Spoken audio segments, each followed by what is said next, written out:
नमस्कार दोस्तों, आज अपन बात करेंगे। बहुत इंपॉर्टेंट टॉपिक है। ये इतना इंपॉर्टेंट टॉपिक है, क्लिनिकल पर्पस से भी इंपॉर्टेंट है और बेसिक लाइफ के हिसाब से भी इंपॉर्टेंट है। आज जो टॉपिक है ये फर्स्ट एड का टॉपिक है, यानी कि ये आम आदमी को भी इसके बारे में जानकारी होनी चाहिए। यानी कि आप मेडिकल प्रोफेशन हो तो आपको इसकी बहुत अच्छी जानकारी होनी चाहिए। यदि आप मेडिकल प्रोफेशन में नहीं हो तो भी आपको इसके बारे में जानकारी होनी चाहिए, क्योंकि ये जो टॉपिक है ये किसी की जान बचाने वाला टॉपिक है। तो आज अपन बात कर रहे हैं बीएलएस की। बीएलएस का मतलब क्या है? Basic life support. असल में इसको फर्स्ट एड के अंदर पढ़ा जाता है, यानी कि जो अपन फर्स्ट एड का मतलब है हॉस्पिटल से पहले किसी भी विक्टिम को हॉस्पिटल तक पहुंचाने से पहले जो अपन उपचार देंगे, जो अपन ट्रीटमेंट मोडालिटी यूज लेंगे, उसको अपने क्या बोला? फर्स्ट एड बोला। और ये जो गोल्डन टाइम है, ये जो प्राइम टाइम है पेशेंट के लिए, ये इतना इंपॉर्टेंट टाइम है। मान लीजिएगा यदि इसको अच्छे से किया तो अगले की जान बच गई, नहीं अच्छे से किया तो समझ लीजिएगा वो जा सकता है, यानी कि उसकी डेथ हो सकती है। ये इतना इंपॉर्टेंट सब्जेक्ट है। तो देखिए, बेसिक लाइफ सपोर्ट, इसके अंदर टॉपिक आता है CPR, cardio pulmonary resuscitation. Cardio pulmonary resuscitation का मतलब है, कार्डियो का मतलब हार्ट, पल्मोनरी का मतलब क्या हो गया? रेस्पिरेशन, और रिसक्सिटेशन का मतलब हो गया कि आपको उस पेशेंट को पुनर्जीवित करना। क्या करना? उसको पुनर्जीवित करना, यानी कि उसका जो हार्ट बंद है, उसका जो रेस्पिरेशन बंद है, इसको अपन को रीस्टार्ट करना, नई जिंदगी देना उसको। यानी कि असल में जो कहते हैं ना, डॉक्टर भगवान होते, मेडिकल वाले भगवान होते, तो असल में भगवान इसलिए माना क्योंकि वो जान बचा रहे। और मैं कहता हूं यदि ये आपको स्किल्स नहीं आते हैं तो आप किसी की जान नहीं बचा सकते। आप जरूरी नहीं है कि मेडिकल प्रोफेशन में रह के ही किसी की जान बचा सकते हैं। मैं कहता हूं आप ऐसे भी जान बचा सकते हैं यदि इस सेशन को, यदि इस चीज को आपने गौर से सुना है या समझा है या आपने प्रैक्टिस की है, तो आप डेफिनेटली है जो जान बचा सकते हैं। देखिए, थोड़ा मैं स्टैटिक्स के बारे में बात करता हूं। जो CPR है, इसका जो स्टैंडर्ड प्रोटोकॉल है वो AHA बना था। AHA का मतलब अमेरिकन हार्ट एसोसिएशन। ये अमेरिकन हार्ट एसोसिएशन जो गाइडलाइन है, ये CPR के बारे में पूरी दुनिया को एक रिसर्च बेस्ड, एक एविडेंस बेस्ड प्रैक्टिस पे नई गाइडलाइन के साथ बताती है, और पूरी दुनिया इसका लोआ मानती है और हम सब लोग इसको फॉलो करते हैं। तो AHA कहता है, अमेरिकन हार्ट एसोसिएशन कहता है, यदि आप नॉन मेडिकल प्रोफेशन हो, यदि कि आपको हेल्थ सेक्टर की कोई जानकारी नहीं है, आपको CPR करना आता है, तो आप विक्टिम की जो जान है वो 5% बचा सकते हो, यानी कि 5% आप किसी की जान बचाने में काबिल हो सकते हो।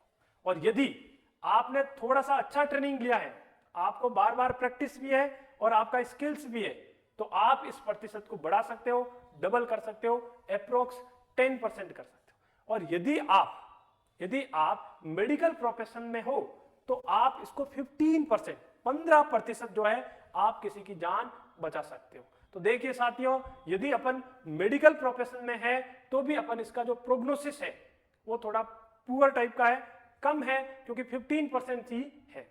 और कमाल की बात बता दो, यही तो लेक्चर में कमाल होगा।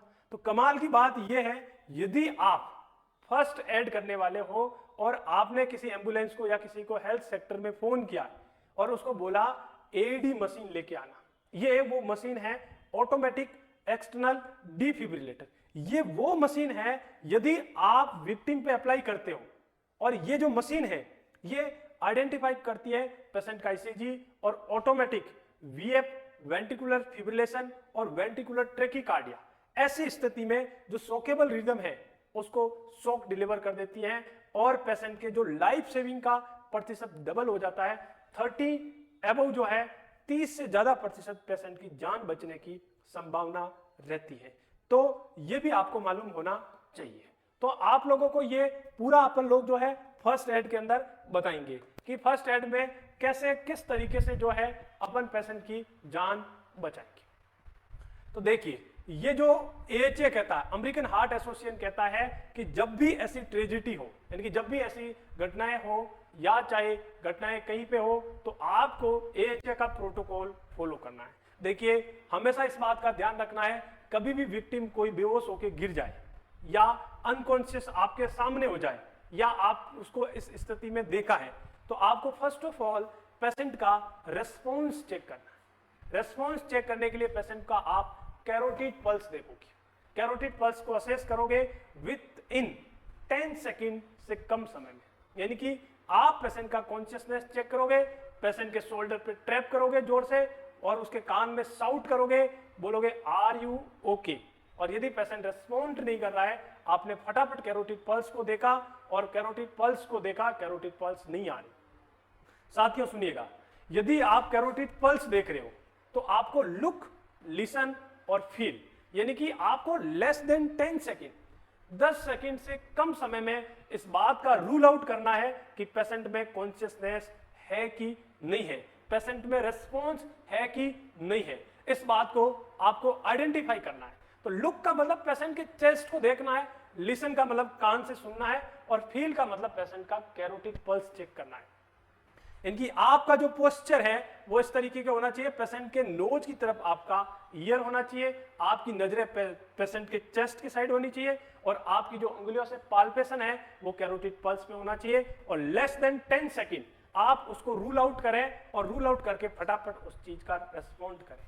मान लो यदि पेशेंट रेस्पॉन्स में नहीं है और मान लो पेशेंट रेस्पॉन्स में है, तो दोनों स्थिति में यदि पेशेंट रेस्पॉन्स में है या पेशेंट रेस्पॉन्स में नहीं है तो कॉल फॉर हेल्प, एम्बुलेंस को फोन करें और एम्बुलेंस को फोन करके उसके बारे में इंफॉर्मेशन देवें।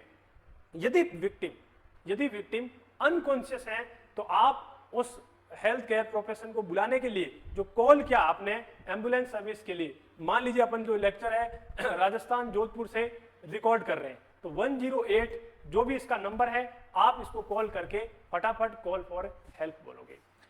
फिर देन बिना टाइम वेस्ट किए आपको क्या स्टार्ट करना है, CPR, यानी कि आपको चेस्ट कंप्रेशन देने हैं और पेशेंट को एयरवे प्रोवाइड करना है।